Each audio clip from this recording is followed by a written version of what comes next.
Bonjour à toutes et à tous, bienvenue dans l'Air du son, émission de rentrée. J'espère que vous avez passé un bon été. Nous, oui, plutôt, des jours très chauds et plein d'audio. Oui, parce que c'est quand même un peu chiant de lire un livre sur la plage. On a soit le soleil dans la face, soit les coudes en feu. Donc on s'est un peu gavé de son et on a plein de belles choses à vous raconter pour cette rentrée et cette nouvelle saison. Pour cette émission de retour de vacances, on avait envie de vous parler d'un format dont on n'a vraiment jamais parlé ici dans l'Air du son. Mais avant de commencer, je vais d'abord vous annoncer un petit changement dans cette émission. Salomé Kiner, qui faisait les chroniques de fin, ne sera plus des nôtres pour cette nouvelle saison. Elle est brillamment remplacée par Sophie Massieu. Bonjour Sophie. Brillamment, je ne sais pas, mais bonjour Andréane, bonjour à tous. Mais si, brillamment, j'y tiens. On est vraiment ravis de vous accueillir parmi nous, Sophie. Alors, vous êtes journaliste malvoyante et vous nous avez littéralement passionnée avec votre émission documentaire Dans tes yeux, diffusée sur Arte. 80 épisodes de 26 minutes en tout. Documentaire qui nous a emmenés aux quatre coins du monde pour des rencontres fabuleuses. Aujourd'hui, Sophie est avec nous et elle restera avec nous pendant toute l'émission à la table de l'Air du son, micro allumé et questions affûtées. Elle pourra évidemment participer aux interviews pour ma plus grande joie et votre plus grande joie. Comme Salomé, Sophie sera également l'épilogue de chaque émission et nous proposera une chronique sur les livres audio parce que les livres audio, elle les connaît mieux que personne. Bienvenue Sophie. Merci beaucoup. Alors je vous disais, aujourd'hui on va parler d'un thème qu'on n'a vraiment jamais abordé dans cette émission, c'est l'art sonore. Oui, je sais, vous allez me dire, mais on va parler de musique ? Non. On va parler de montrer l'invisible, de représenter ce qui par nature ne se voit pas, le son. Avec des objets, des sculptures, des photographies ou que sais-je encore, ajoutés à du son réel ou recréé. Ça va être l'orchestre des animaux, une série d'enregistrements d'animaux additionnés à une visualisation graphique du son, des installations d'objets variés qui créent du son en se touchant, du son recréé et spatialisé additionné à une représentation visuelle, etc., etc. Nous parlerons de tout. Toujours pendant 40 minutes, ou presque, avec notre invité. Aujourd'hui, il s'agit de Pascale Cassagno. Bonjour. Bonjour. Merci d'être avec nous. Alors, je vais essayer de détailler un petit peu votre vie, même si elle est quand même assez fournie. Donc, je vais essayer de faire au mieux. Vous êtes docteur en histoire de l'art. Vous êtes critique d'art. Vous êtes responsable des collections audiovisuelles et nouveaux médias au Centre national des arts plastiques. Jusqu'ici, tout va bien ? Oui. Parfait. Vous avez aussi été inspectrice générale de la création. Alors, j'aimerais bien que vous me disiez en quelques mots en quoi ça consistait, parce que ça me paraît fort. Enfin, ça veut dire quoi ? Ça veut dire que vous contrôliez tout ce qui était créé, que vous connaissez tout ce qui se crée ? C'est-à-dire que je le suis encore, d'une certaine manière. Oui, c'est un corps scientifique du ministère de la Culture. Il y a des inspecteurs théâtre, danse, musique, donc art plastique, livres aussi, lecture. Donc on appartient à un corps scientifique qui évalue des contenus, qui évalue aussi des programmes, mais également des lieux. Mais l'évaluation, c'est une évaluation scientifique et pas simplement policière en quelque sorte. Effectivement, ce terme d'inspecteur, il est un peu fort. Mais voilà, c'est aussi une façon de soutenir les créateurs, les lieux, les producteurs de films. Voilà. Alors justement, vous parlez de films, vous avez écrit plusieurs livres sur le cinéma, celui de Marguerite Duras notamment, mais aussi beaucoup d'essais sur l'utilisation de l'audio dans l'art contemporain. Par exemple, Une idée du Nord, excursion dans la création sonore contemporaine, qui est sortie début 2015, si je ne me trompe pas. Qu'est-ce que ça a donné ces excursions ? Est-ce que c'était pour vous une manière de déblayer un petit peu le terrain pour le public ? C'était important de déblayer le terrain ? Oui, enfin, je l'avais d'ailleurs conçu en pensant à des étudiants principalement, mais en même temps, c'est une façon de faire une cartographie historique sur le XXe siècle de la création sonore, en sachant que cette question, elle est, disons, c'est une actualité artistique un peu internationale. Donc, beaucoup d'artistes aujourd'hui travaillent l'espace sonore et d'ailleurs, dans les marges de la musique n'est pas loin. C'est même une forme de musique contemporaine. Et donc, c'était important de remettre cette affaire en perspective en reconsidérant voilà, le XXe siècle, par exemple, jusqu'à aujourd'hui. Et alors, justement, quelle forme le son a-t-il le plus souvent maintenant dans la création contemporaine ? Vous qui avez exploré toutes ces formes, en quelque sorte. Vous dites qu'il y a beaucoup de musique, mais est-ce qu'il y a aussi beaucoup de sons narratifs, spatialisés ? Qu'est-ce que vous avez remarqué de plus important ? Tout est important et beaucoup de choses. En quantité, je voulais dire déjà.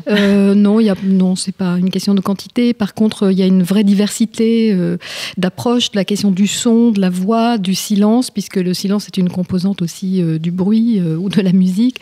Mais après, il y a aussi tout le continent de la musique électroacoustique, des musiques expérimentales. Voilà, donc énormément de choses, mais il faut toujours se rapporter finalement à l'histoire et l'histoire de l'art, puisque cette aventure, elle commence avec les avant-gardes du XXe siècle, mais aussi avec l'apparition du cinéma, avec l'invention de la télévision et de la radio d'abord et de la télévision après, qui ont introduit la dimension sonore, effectivement, à côté des images, dans le cas de la télévision ou du cinéma, de la vidéo après.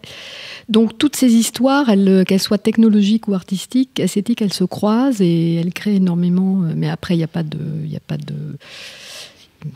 préséance ni de quantité, enfin peu importe. Il y a des champs diversifiés, voilà. Et dans cette diversité, quelle est la part des sons qui viendraient de la vie réelle, on va dire, et la part des sons fabriqués comme la musique électroacoustique, etc. Est-ce que là aussi, vous allez me dire, c'est pas comme ça que ça marche et on comptabilise pas?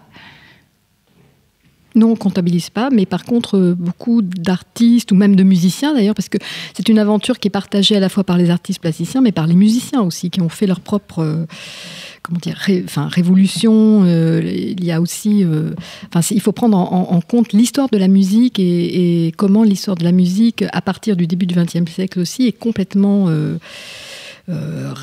bouleversé par les techniques d'enregistrement, par exemple. Alors, les techniques d'enregistrement, ça permet de travailler une matière sonore, mais ça permet aussi d'enregistrer des sons de la ville, par exemple, des sons réels. Donc, c'est tout le continent de la musique concrète. Mais déjà, les futuristes russes étaient intéressés au sujet. Donc, vous voyez, c'est très... on ne peut pas du tout... Enfin, ça serait une absurdité que de vouloir classer en termes de quantité. Il n'y a pas de règle, en fait. Il n'y a pas de règle. De toute façon, c'est comme l'art tout court. Enfin, on peut dire, il y a tant de peintres, il y a tant de...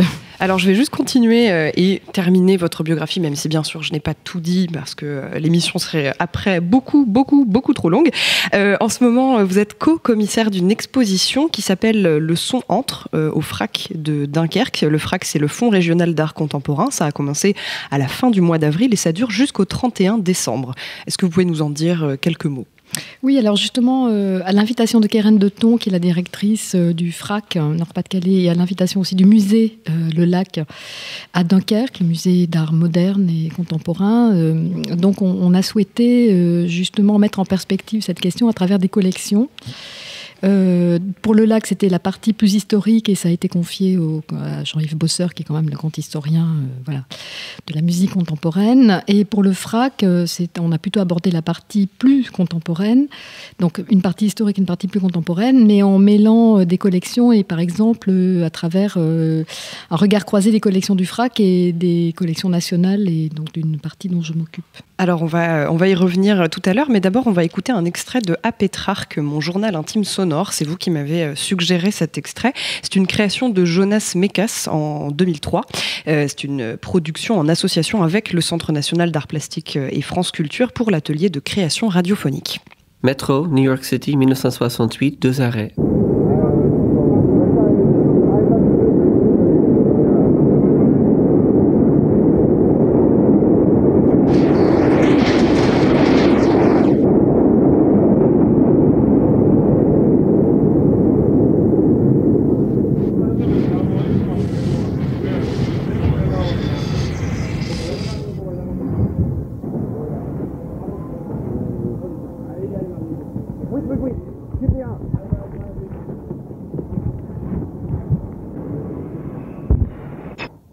Jonas joue de l'accordéon.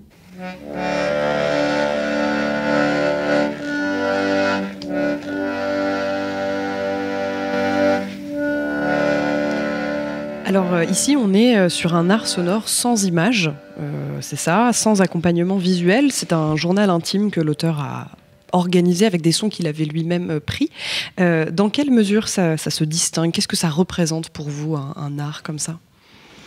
Enfin, pour moi, ça m'intéresse beaucoup parce que je m'intéresse beaucoup à Jonas Mekas, cinéaste. Ce qui m'intéresse, c'est la dimension d'archives parce que finalement, il a tenu ce journal sonore dès les années 50 jusqu'à aujourd'hui, mais c'est la première fois dans les années 2000 qu'il accepte finalement d'en faire une œuvre publique, donc de la monter, avec d'ailleurs la complicité de Pip Chodorov, cinéaste qu'on entend ici et qui commente les fragments. Et je voulais juste lire quand même 3 lignes de Jonas Mekas qui présente ce projet parce que c'est important, un cinéaste qui fait de la radio, ou en tout cas qui se tourne vers plutôt la création sonore en l'absence des images. Il dit: depuis 1950, je n'ai cessé de tenir mon journal filmé.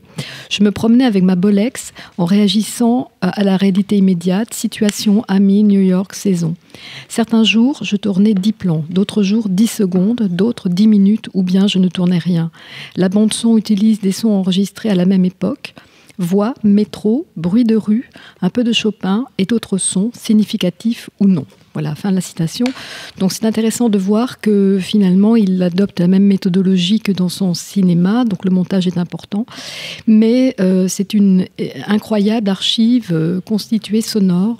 Mais moi j'avais une question parce que c'est vrai que je me suis, en préparant cette émission, je me suis beaucoup intéressée à l'art sonore visuel. Du coup, pour moi, c'est vrai que l'un va difficilement sans l'autre. Alors vous allez sans doute me contredire. Est-ce qu'on arrive vraiment à se familiariser avec un matériau comme ça qui s'entend pas? Je ne sais pas si on peut parler de matériau, mais est-ce que c'est possible finalement de faire de l'art avec uniquement du son? Est-ce que c'est pas plus complexe? Comment ça se passe? C'est étrange comme question, c'est comme si on disait la musique...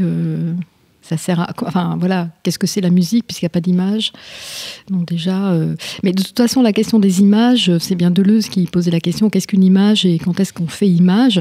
L'image n'est pas forcément liée à un médium en particulier et la littérature produit des images, ça on le sait, enfin, c'est sûr. La musique aussi. Bon, la question des images, elle est complètement récente. Elle est liée à l'apparition de la photographie, fin du 19e, etc. Et or, avant, évidemment, avant même les techniques d'enregistrement, il y avait des images et des sons. Et d'ailleurs, c'est intéressant de noter que, par exemple, c'est une question que les historiens se posent et sur lesquels ils travaillent, comme Arlette Farge, qui s'est toujours demandé quel était le bruit, quels étaient les sons d'une ville, d'un espace public, au XVIIIe siècle, avant l'apparition, évidemment, des techniques d'enregistrement. Et elle y parvient parfaitement en étudiant des archives, des textes, donc à recréer la question du son en l'absence des techniques d'enregistrement. Mais d'ailleurs, cette utilisation exclusive du son dans certaines œuvres, est-ce que ça ne contraint pas finalement à une plus grande créativité, justement pour pouvoir faire naître des images? Et ça, ce serait le point de vue de l'artiste. Et du point de vue du spectateur, est-ce que ça ne lui laisse pas une plus grande liberté? Parce que finalement, avec du son, on se construit chacun nos images, nos propres images. Oui, enfin, certainement. Et il y a beaucoup d'artistes qui, d'ailleurs, ont exploré la question d'un cinéma pour les oreilles, comme l'artiste Dominique Petitgan, qui, d'ailleurs, vient d'inaugurer une de ses expositions à Londres, à Vélizy, la semaine dernière. Oui, la question du cinéma pour les oreilles, c'est écouter des sons, des récits dans le noir. Mais en même temps... j'ai un peu du mal, moi, à créer des hiérarchies parce qu'il y a aussi, évidemment, tout le continent des images de tout temps qui sont assez puissantes aussi pour lever un imaginaire. Donc, je pense que chaque champ artistique, effectivement, a ses potentialités et a son importance.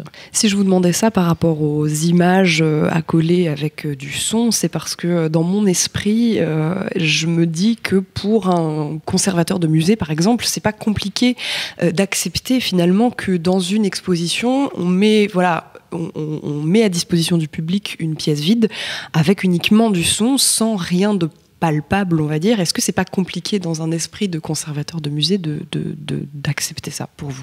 Moi, je parlerai pas au nom des conservateurs de musée. En revanche, on est en 2017 et donc cette affaire-là, elle dure depuis quand même assez longtemps. Donc quand on circule dans les musées en France ou à l'étranger, la question du son, elle est déjà inscrite et ensuite, il y a des œuvres, il faut les présenter. Je pense qu'on pourrait dire la même chose pour la photographie. On peut mal la présenter, mal l'éclairer, la peinture également mal l'accrocher. On peut mal installer du son, certes, mais maintenant le son est bien installé, comme la vidéo. Voilà, c'est une question d'usage aussi. On va au cinéma, le noir est fait, le silence est fait, le film libre. Évidemment, on ne pourrait pas concevoir qu'à ce moment-là, la lumière s'allume, les gens rentrent, sortent, etc. Enfin, pour préparer cette émission, j'ai rencontré Dominique Blais, qui est un artiste qui vit et qui a son atelier et sa galerie à Paris. Parmi ses actualités, il expose plusieurs œuvres à la Biennale de Lyon en ce moment. Cette biennale, elle dure jusqu'en janvier 2018. Et il expose également un projet au FRAC, si je ne me trompe pas. Lui, il a fait plutôt de la sculpture sonore, mais pas que. Je lui ai demandé de me parler d'une de ses œuvres. Je pense à une pièce que j'avais faite pour un lieu d'exposition qui s'appelle Tripode, à Rosé, à côté de Nantes, où j'avais modélisé en fait 2 cercles dans l'espace. Donc pour modéliser 2 cercles sonores, j'avais fait tourner des sons, des fréquences dans l'espace. Donc l'espace était très grand, c'était un espace qui ressemblait plutôt à une scène ou un théâtre, donc complètement noir, un espace vide. Donc j'avais disposé des 8 enceintes dans l'espace. En fait, il y avait les 4 premières enceintes qui permettaient de modéliser un premier cercle, donc, que l'on percevait en fait dans l'espace en se déplaçant ou en se positionnant au milieu du cercle. Donc là, il n'y avait pas du tout d'éléments visuels qui permettaient de se raccrocher justement à l'espace. En fait, on était vraiment immergé dans le noir. Et les 4 enceintes suivantes permettaient de modéliser un deuxième cercle. Et les 2, en fait, venaient. Il y avait un moment un espace de jonction entre les 2. Et donc la modélisation, elle fonctionnait parce qu'il y avait un logiciel qui permettait de travailler sur cette spatialisation et de vraiment percevoir l'idée d'un cercle qui tournait autour du public. Après, le pendant visuel, justement, c'était avant de rentrer dans cet espace entièrement sombre, on rentrait dans une première salle où on voyait 2 platines vinyles, avec 2 disques, donc un disque qui était posé sur chacun des tourne-disques. Et les disques tournaient à 2 vitesses différentes, les vitesses qu'on connaît, donc 33 tours minute et 45 tours minute. Et en fait, les fréquences qu'on percevait dans le deuxième espace, elles étaient lues à partir de ces 2 disques. Donc il y a un peu cette question justement de l'univers. Après, ça peut être aussi un travail assez simplement formel sur l'idée d'une tentative justement de représentation au travers du son, de choses que l'on pourrait dessiner assez simplement justement avec un crayon sur le mur. Je vous ai vu secouer la tête, Pascal Cassagno, vous connaissez l'œuvre dont il parle ? Oui. Alors, est-ce que pour vous, l'utilisation des matériaux là, on parle vraiment d'une œuvre d'art sonore qui est accompagnée d'une représentation visuelle. Comment on fait pour imaginer des matériaux qui peuvent retranscrire le son pour vous ? Est-ce que ça peut vraiment être de tout ? Est-ce qu'il y a, comme vous allez me dire, il n'y a pas de règle ? Non, c'est pas qu'il n'y a pas de règle. C'est que d'abord, moi, je suis pas créatrice, donc je vais pas parler au nom des artistes. Mais par contre, pour avoir regardé beaucoup d'œuvres, effectivement, il y a beaucoup. Je pense, alors Dominique, c'est vraiment quelqu'un qui travaille autour, effectivement, de la question de l'espace sonore virtuel, mais aussi des techniques d'enregistrement, de restitution, les platines, enfin les disques, etc. Avec tout un imaginaire aussi sur la géographie, parce que souvent ces œuvres renvoient au Grand Nord, etc. Enfin, des espaces un peu incommensurables. Mais par exemple, je pense à un autre plasticien sonore, Pierre Bastien, qui lui travaille justement à des compositions sonores en partant du travail qu'il fait avec des objets récupérés, des matériaux voilà, des matériaux qui normalement d'abord sont complètement obsolètes et cassés, mais en même temps qu'il remonte et il en crée à la fois des sculptures, des petites sculptures visuelles, des petites machines un peu à la Calder, et en même temps qui produisent réellement une partition sonore et qui créent à la fin une vraie œuvre, presque, je dirais, symphonique, mais qui a une forte dimension visuelle, puisqu'il les éclaire. Enfin, c'est un bricoleur de la musique, mais très, très subtil et très, très profond, mais toujours en gardant l'idée de la fragilité des œuvres. Donc lui, ce qui l'intéresse, c'est la dimension low-tech, de la production de l'image et du son, alors même que d'autres, au contraire, feront appel à des technologies très très digitales, et à des logiciels évidemment extrêmement sophistiqués. Justement, cette dématérialisation, cette arrivée d'Internet, etc., est-ce que ça a changé quelque chose dans les manières de concevoir les œuvres sonores, dont on voit bien à vous écouter qu'elles sont tout sauf juste illustratives, elles sont vraiment des œuvres à part entière. Le son n'est pas juste pour illustrer un propos qui serait différent, c'est vraiment une œuvre à part entière. Est-ce que cette dématérialisation, ces nouveaux logiciels, etc., ont radicalement changé les choses? C'est-à-dire que là, il faut quand même revenir à l'histoire de la musique contemporaine, oui, évidemment, de Stockhausen, Xenakis, etc. Enfin, la question de la place des techniques, de la technologie, des mathématiques, effectivement, elles sont fondatrices quand même d'une grande partie, c'est même... l'esprit et l'objet des recherches de l'IRCAM, par exemple. Mais sinon, pour les artistes qui ne travaillent pas dans le champ de la création musicale, technologique, électroacoustique pure, la question d'Internet est plutôt saisie comme un mode de diffusion autre. Voilà, donc comme un espace dialogique où la question du public se pose différemment et c'est plutôt la question de la dématérialisation aussi du public qui, du coup, devient le sujet. Voilà, donc oui, effectivement, mais ça, c'est évident.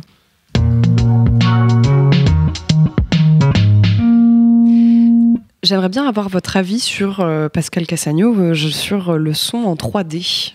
Qu'est-ce que vous pensez de l'utilisation de ces matériels? Je ne sais pas si on peut parler de matériel, de technologie. Moi, j'en pense rien parce que je ne l'utilise pas, mais oui, la question de la 3D, c'est comme pour les images 3D, c'est une question peut-être, on en fait un sujet à part, mais qui doit être replacé dans l'histoire des images et des sons. Déjà, quand on va au cinéma, on a vu en 15 ans, 20 ans...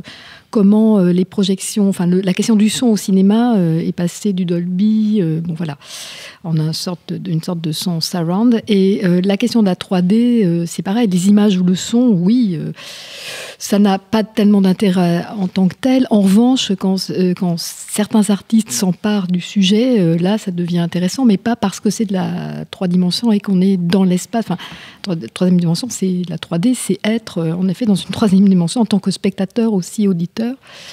Alors effectivement, quand c'est Björk, par exemple, qui s'empare du sujet, comme elle le fait en ce moment à Barcelone, dans une exposition immersive dans laquelle on rentre, et on rentre à la fois dans ses clips, dans des films, dans des documentaires qu'elle fait sur elle-même, dans des chansons, et on est en effet avec un casque, en plus c'est 3D, c'est l'image et le son dans tous les sens du terme, avec un casque de données, etc. Donc ça devient effectivement intéressant parce que, mais pour autant, ça permet de rentrer un peu mieux dans son univers, mais qui était déjà là avant la question de la 3D, bien évidemment, depuis longtemps. Alors en fait, j'aimerais vous parler de quelque chose que j'ai vu passer sur les réseaux sociaux. C'est un artiste new-yorkais qui a tenté de reproduire du son en direct et en 3D. Cet artiste, il s'appelle Zach Lieberman, je ne sais pas si vous le connaissez. Donc en fait, c'est une application qui tente de reproduire la forme que pourrait avoir le son si vraiment il sortait physiquement de notre bouche.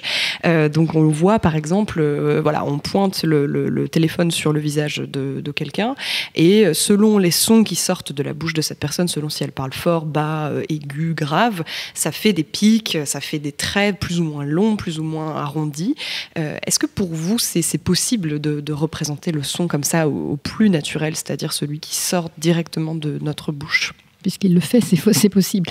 Par contre, la question de la mesure du son, de l'espace sonore, de la 3e dimension du son, ça c'est quand même toute l'histoire du XXe siècle et la notation des fréquences, etc. Je veux dire, oui, ça a été déjà beaucoup fait, mais pas simplement comme d'une mesure, parce que sinon ça n'a aucun intérêt, ou alors c'est juste une technique, de technicien, pourquoi pas, mais c'est pour tester les appareils. En revanche, ce qui est toujours intéressant, c'est de savoir ce qu'un artiste en fait après. Voilà, donc mesurer l'intensité d'une voix. C'est réducteur pour vous ? Bon, c'est pas que ça soit réducteur, mais c'est une tautologie. Enfin bon, très bien, il y a des gens qui parlent fort. Bon. Après, comme je connais pas cette œuvre, je peux pas tellement en parler, mais j'espère qu'il en fait autre chose ensuite. Sinon, c'est juste une question technique. Je vous demandais ça parce que du coup, j'ai rencontré Jean-Yves Bosseur qui travaille énormément avec des artistes, qui est un compositeur, musicologue. Et pour lui, je lui ai posé la question, je lui ai parlé exactement de ce même artiste, et il m'a dit qu'il n'y a et qu'il n'y aura jamais de correspondance parfaite et objective pour représenter le son. Pour lui, c'est une vue de l'esprit, c'est impossible. Voilà, c'est pour ça que je vous posais la question. Alors après, c'est une autre, oui, d'accord, c'est une autre question, ça, parce que en effet, on s'est toujours demandé comment, par exemple, on pouvait reproduire les couleurs. Donc ça, on sait bien qu'aujourd'hui, on ne peut pas représenter la couleur, étant donné que c'est toujours, on passe par un code et que de toute façon, dans l'absolu, voilà, il n'y aura jamais. Et quant au son, c'est encore pire. Donc ça, c'est une autre question philosophique, oui, en effet. Alors, je me suis également rendue à la Fondation Cartier pour préparer cette émission, pour rencontrer Thomas Delamarre, qui est conservateur à la Fondation Cartier. Je l'ai rencontré donc dans cet immense cube de verre où rien ne peut jamais être secret, puisqu'il n'y a que du verre partout. Donc entre ces murs, il y a eu du 2 juillet 2016 au 8 janvier 2017 une exposition appelée Le Grand Orchestre des Animaux. On écoute un tout petit extrait et on en parle.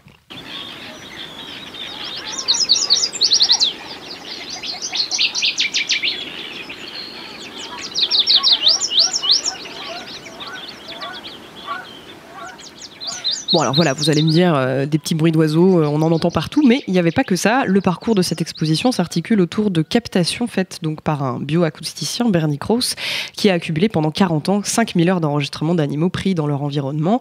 Les sons étaient diffusés dans une grande pièce noire avec des coussins, des poufs pour que tout le monde soit très à l'aise. Ouais, c'était extraordinaire d'ailleurs, j'étais allée voir. Les captations sonores passaient en continu pendant des heures et sur les murs, la représentation graphique du son défilait.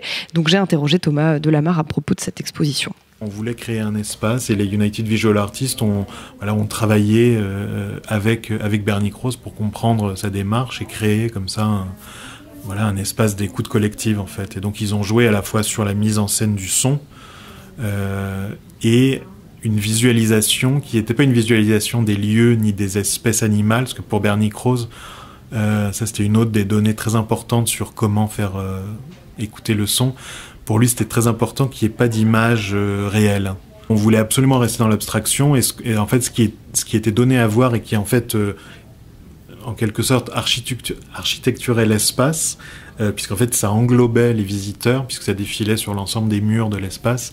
Donc, il y avait une notion presque de live, puisque ça rendait, vous voyez, c'est un peu comme les graphiques qu'utilisent les ingénieurs du son qu'on voit dans les studios d'enregistrement. Et donc il y avait cette notion un peu de quelque chose qui était en train d'arriver, mais en fait ce qui était en train d'arriver, c'était pas exactement ce qu'on entendait, c'était pas la vie de ces animaux, mais c'était la diffusion du son et on la voyait défiler en direct. Voilà, et donc il y avait quand même une idée d'instantanéité, alors même qu'on écoutait des sons qui avaient pu être enregistrés 20 ou 25 ans avant. Qu'est-ce que vous pensez de ce qui vient d'être dit, Pascal Kessani ? Oui, c'est bien. D'ailleurs, j'avais parcouru aussi l'espace, mais comme ça, de manière un peu sauvage, je repensais à Olivier Messiaen, qui a, donc grand musicien quand même du XXe siècle, qui a toujours dit que sa source d'inspiration, c'était le chant des oiseaux. Ça, c'est assez connu comme histoire. Voilà, oui. Donc, effectivement, le son des animaux, c'est un vaste sujet. Et il m'a raconté aussi que voilà, les gens restaient vraiment très longtemps dans cette salle et se laissaient complètement pénétrer par... vous, Sophie, vous y avez été. Je confirme que j'y suis restée longtemps. C'est vrai que apparemment, ça a eu un effet assez impressionnant sur le public. Oui, parce que de toute façon, on est face à un langage qu'on ne comprend pas, donc c'est de toute façon fascinant en tant qu'un autre langage. Oui, oui. Mais alors du coup là on est sur des sons des sons vraiment réels qui sont extraits de vrais bruits d'animaux dans leurs environnements. Mais du coup, dans quelle mesure vous considérez que cette œuvre est de l'art, par exemple ? Dans la mesure où, par exemple, beaucoup d'artistes ou de musiciens et même de cinéastes, même d'écrivains, se penchent sur la question de la dimension documentaire de leur création. Donc, si je repense à Luc Ferrari, qui était quand même un très grand musicien de la fin du XXe siècle, toute son œuvre, c'est des extraits, des fragments documentaires de la rue ou de paysages. Donc, pour Jonas Mekas, on revient à lui. Donc la question documentaire, l'écriture documentaire, et les nouvelles écritures documentaires aujourd'hui dans le cinéma, dans l'art et dans la recherche sonore sont une des dimensions fondamentales de la création, tout court. Alors, je vais vous faire écouter une réponse de Dominique Blé à ma question. Y a-t-il des contraintes pour un artiste à travailler dans l'audio ? Il y a une vraie différence d'imaginer un projet justement pour une soirée, quelque chose qui va durer quelques heures, et puis aussi un projet qui va rester pendant 6 mois dans un lieu d'exposition, comme c'est le cas actuellement pour la Biennale de Lyon, où je montre plusieurs pièces.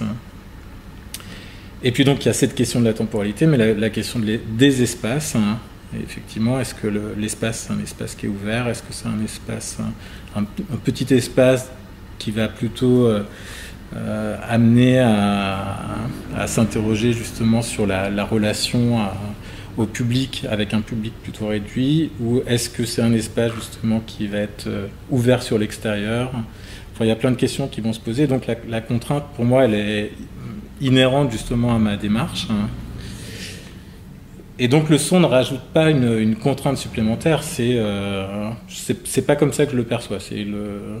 Déjà, en fait, par rapport à une invitation, je vais peut-être pas imaginer directement que je vais travailler sur le son.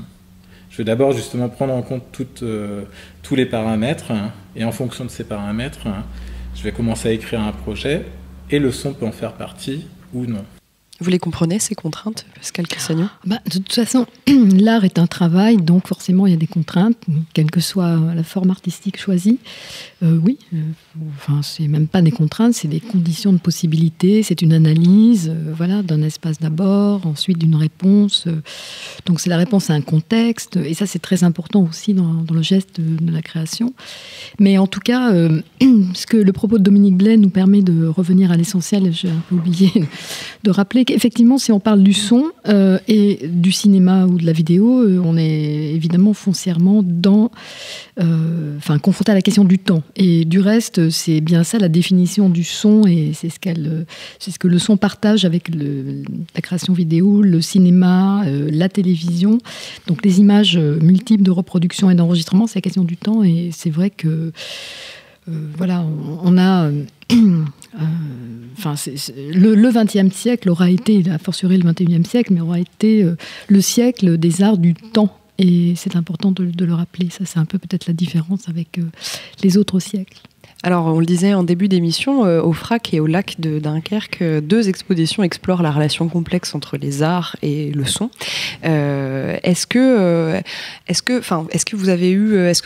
vous pouvez nous décrire un petit peu comment vous avez organisé l'exposition au FRAC? Je sais que vous l'avez pas, vous êtes co-commissaire, mais est-ce que vous pouvez nous décrire un petit peu l'organisation de cette exposition, s'il y en a une particulière? C'est déjà effectivement, on a travaillé sur le papier en quelque sorte avec Irène Detton, en faisant des listes d'œuvres. Bon, ça, c'est une première chose. Et ensuite, très vite aussi, pour revenir à ce qu'évoque Dominique Blé, on est ensuite parti d'une visite approfondie du lieu et des espaces pour savoir comment on pourrait installer du son dans ces espaces, de l'image aussi, des films, etc.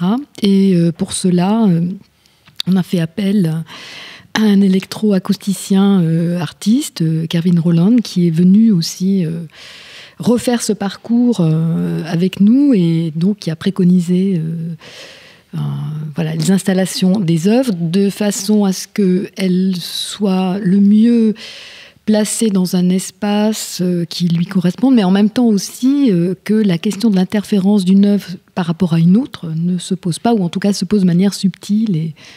Et donc il a parfaitement... finalement, c'est lui le metteur en scène final de l'exposition. Et il est également...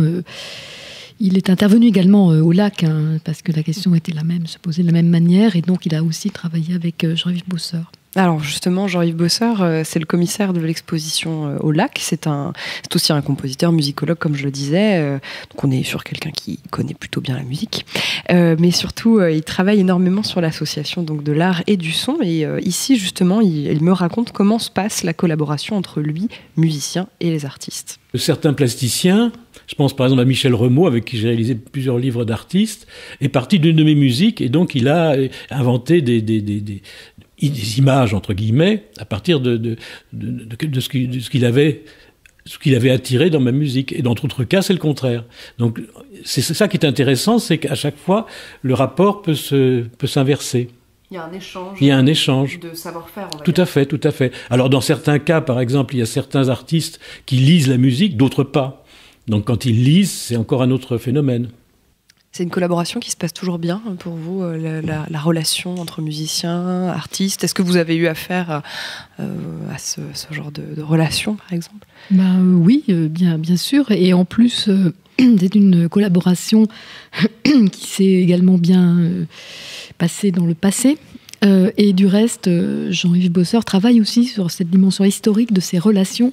Alors, pas simplement à partir de son œuvre et d'une collaboration ou d'un dialogue avec un plasticien, mais il s'est évidemment repenché à son tour sur des relations entre Paul Klee et la musique, toute la réflexion, effectivement, de beaucoup de musicologues aussi sur les synesthésies entre peinture et musique. Par exemple, ça c'est un sujet qui a été pas mal exploré au long du XXe siècle et même avant. Mais effectivement, les formes sont extrêmement diversifiées parce que il le dit lui-même. Il y a soit il y a la mise en relation d'une composition et d'un tableau, soit cette mise en analogie, elle est plus distante, mais elle n'est pas moins intéressante pour autant. Et il me disait que la sculpture sonore avait mis avait mis longtemps à être exposée en France et que la Biennale de Lyon avait fait beaucoup pour permettre à cet art sonore d'exister. Comment se fait-il que ça ait mis du temps à s'installer ? Effectivement, oui, historiquement, les États-Unis, l'Allemagne, aussi les avant-gardes italiennes, etc., ont été sont des pays dont la muséographie a été beaucoup plus pionnière et expérimentale que nous. Je ne sais pas comment on peut l'expliquer. Ça, il faudra en faire l'histoire, mais c'est vrai. Mais ça ne concerne pas que la question du son et la sculpture sonore. C'est la même chose pour la vidéo, c'est-à-dire pour tous ces médiums expérimentaux qui sont apparus dans les années 50, etc., dont les artistes se sont emparés pour justement en explorer toute la richesse, mais d'un point de vue muséographique, effectivement, ça a mis du temps à arriver en France, alors même que c'était déjà très présent dans tous les mouvements Dada, Néo-Dada, et toutes les avant-gardes américaines. Il faut aussi dire que la danse a été également aussi un domaine, la modern dance, qui a été un domaine important, qui a accueilli la création sonore, la création vidéo dans son périmètre bien plus rapidement et de manière féconde qu'en France. Et aujourd'hui, c'est du coup c'est une forme d'art qui est parfaitement alors là, aujourd'hui, effectivement, oui, c'est même devenu presque un académisme ou une tarte à la crème. Oui, heureusement, quand même. On touche malheureusement à la fin de cette émission. Sophie Massieu, c'est à vous, je crois ? Je crois aussi. Alors, on attend notre conseil lecture du jour, lecture audio, bien sûr. C'est l'automne, vous avez remarqué, Andréane ? Un petit peu, oui. Un petit peu. Et alors, qu'est-ce qui se passe en cette belle saison ? On peut aller cueillir les champignons, râler que les jours raccourcissent, marcher dans les feuilles mortes pour avoir la joie de les entendre crisser sous nos pas. C'est une autre forme d'art sonore, après tout. Et lire le dernier Nothomb. Vous n'y échapperez pas, et oui, parce qu'un roman d'Amélie Nothomb, il y en a un par an, c'est rituel, c'est comme ça, cela tombe en septembre aussi sûrement que la rentrée scolaire. C'est une espèce de marronnier littéraire. Et cette année, je n'ai pas fait l'impasse, j'ai lu avec mes oreilles, et pour vous, Frappe-toi le cœur. Alors laissez-moi partager avec vous mes impressions. Peut-être que vous pouvez commencer par un petit résumé ? Mais bien entendu, c'est une histoire de femmes au pluriel, de jalousie et de vanité aussi, d'amour filial déçu enfin. Reprenons. Marie est une jeune femme absolument magnifique, comme vous, Andréane, exactement. Et très intelligente, tout comme vous, encore une fois. Bref, elle a quelque chose à me demander ? Pour plaire, même pas. Bref, elle a tout pour plaire. Elle plaît, et aussi, elle se marie très vite, ça, c'est pas votre cas. Et elle a déjà un bébé en route quand elle se marie à 19 ans. Bref, tout va bien. Ce sera Diane, sa fille aînée. Mais sauf que, voilà, Marie a toujours été jalouse de tout, de tous, et elle le sera tout autant de Diane, au point que la petite vivra un peu l'enfer sur terre avant de quitter la maison familiale dès son âge de 15 ans. Malgré tout, elle aussi brille, réussit ses études de cardiologie, etc. Elle parvient à se construire malgré le désamour de sa mère, qu'elle surnomme la déesse, c'est vous dire si elles sont proches. Plus tard, cette Diane sera confrontée à une autre femme jalouse et vaniteuse, une de ses enseignantes avec qui, une fois de plus, une relation très complexe va se tisser avant de se défaire franchement dans le bruit et la fureur, un peu comme si cette malédiction de l'amour déçu la poursuivait depuis sa naissance. Bah dites donc, c'est pas très gai tout ça. Hein. Mais si, figurez-vous, parce qu'en fait, c'est plus une espèce de thriller psychologique qu'un tire-larme, c'est même pas du tout un tire-larme. Et l'interprétation audio, on y vient, qu'en donne Françoise Gillard, donne une vraie légèreté. Elle prend un ton enjoué, elle sourit beaucoup en lisant. On a parfois même presque l'impression qu'elle en fait un peu trop, qu'elle se force à sourire lorsqu'elle prend un air enfantin pour le personnage de Marie notamment. Parce que Françoise Gillard parvient à donner une vraie couleur vocale propre à chaque personnage. Elle fait par exemple descendre sa voix d'un ton pour faire parler Elisabeth, l'amie que se fait l'héroïne, Diane, au lycée. Je vous propose qu'on écoute. Quand il fallut se présenter, l'inconnu parla d'une voix grave que Diane trouva d'une classe folle.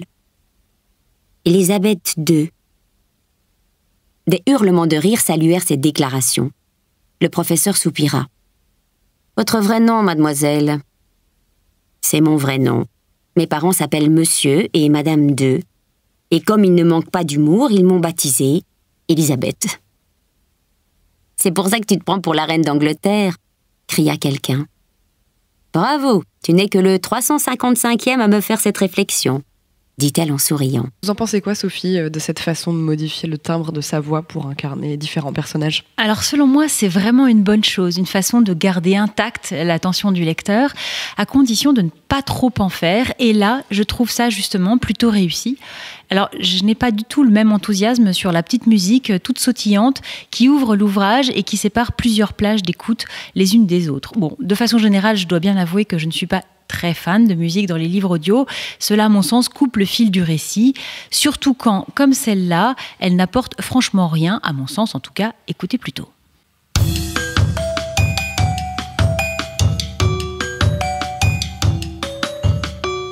Au final, vous nous le conseillez, ce livre, Frappe-toi le cœur d'Amélie Nothomb ? Mais oui, je pense même que ça peut être une bonne entrée en matière pour lire un premier livre audio, si vous n'avez pas encore testé, parce que ce n'est pas très long et c'est souvent ce qui fait peur en fait aux auditeurs. Écoutez un livre audio, on vous dit c'est très très long, mais là non, pas tant que ça. Frappe-toi le cœur d'Amélie Nothomb, c'est édité par Audiolib et c'est paru en septembre. Merci beaucoup, Sophie.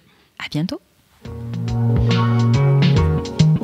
L'Air du son, c'est fini pour aujourd'hui. Merci de nous avoir suivis et d'être toujours au rendez-vous, même après 3 mois de pause. Vous ne nous avez pas oubliés et ça fait plaisir. Merci infiniment à Pascal Cassagno d'avoir été avec nous et d'avoir débroussaillé ce vaste et passionnant sujet qu'est l'utilisation du son dans les œuvres artistiques. Merci beaucoup. Merci. Merci également à Binge Audio et à Audible.fr qui coproduisent cette émission. Si vous l'avez aimé, cette émission, n'hésitez pas à le dire, vraiment c'est important. C'est comme ça et seulement comme ça qu'on peut continuer à vous servir des produits de qualité et des émissions toutes les 2 semaines. Alors commentez, abonnez-vous, mettez des étoiles. Nous en plus, ça nous fait vraiment plaisir. Et puis évidemment, si vous découvrez l'émission, vous pouvez réécouter tous les épisodes de la saison 1 qui sont disponibles pour toute la vie sur toutes les plateformes de podcast telles iTunes ou Deezer. Vous et moi, on se retrouve très très vite pour une 2e émission qui n'aura rien à voir. On s'intéressera plutôt à la voix, à ceux qui racontent, voire même qui jouent le son. Mystère, mystère. Allez, à la prochaine.